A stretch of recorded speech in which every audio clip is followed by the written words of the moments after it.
YTBC, what's the deal? Now, I was on BoxingScene.com. Andre Ward and Sullivan Barrera undercard is finalized, and I was just taking a look at it.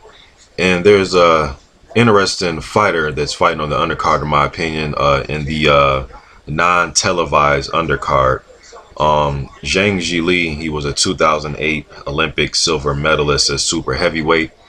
He also made the 2012 Olympic Games. He has an extensive amateur background, man. He has a victory over Joseph Parker in the amateurs. He's fought Ivan Daichko, who will probably be one of the favorites this year to win at super heavyweight in the Olympics.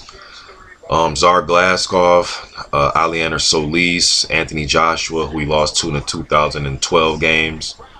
A lot of those fights are on YouTube. A lot of his amateur fights are on YouTube. You know, but one thing about him is his style has remained the same. So I don't know if he's learning from the amateurs, but he just looks like the same fighter to me. Looked like his defense was a little bit tighter in his amateur fights than they are in his pro fights. To me, he has to, and I don't know who his opponent's going to be on the undercard, but he has to learn how to establish his jab and fight like the big man. You know, he doesn't do that enough, to me, in my opinion. You know, he's 6'6", 260 pounds. He's well put together. He isn't a fat guy out there. You know, he well put together. You would just look at him and you could look at his legs, his physique. He seemed like he's a guy that would have some power, you know, and that lets you know that power that punchers aren't made, man. I believe that they're born, you know. But he's a guy, you know, he's pretty nimble on his feet. He's a lot more fluid than Taishan Dong, in my opinion, a prospect, another Chinese prospect who I've done a prospect watch video on. He's a little bit more fluid than him, you know, again, with the amateur background.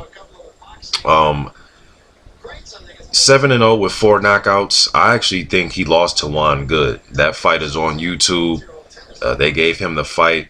Zhang got knocked down in round 4. He went down hard. It was a legit knockdown. He got hit with a right hand because he couldn't control the distance, or he wasn't controlling the distance at the moment that he got hit, and he went down hard and he got up. You know, he didn't fluster or fall apart.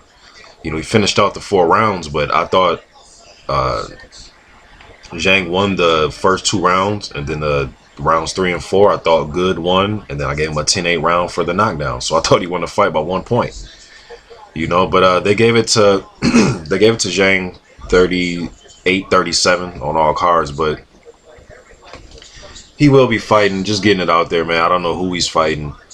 I would like to see him step up pretty, you know, quick here. I mean, we know with the amateur background, fighting guys who are contenders now, or guys who used to be contenders like Solis and Glaskov.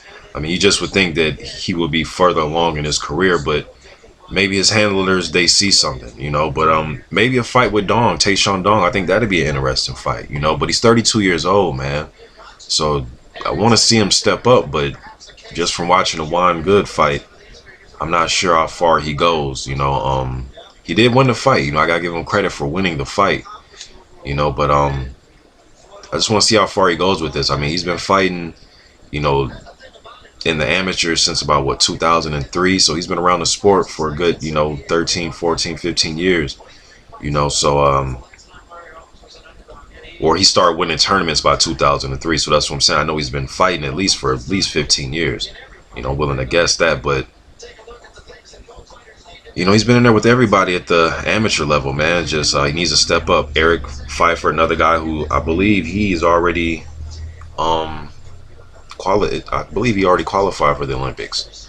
Been there with him, and I'm looking on Box right now, just looking at the guys who've been in there. Roberto Camarelli, I know who that is, the Italian guy that's medaled in 3 straight Olympics. He's been in there with everybody, man.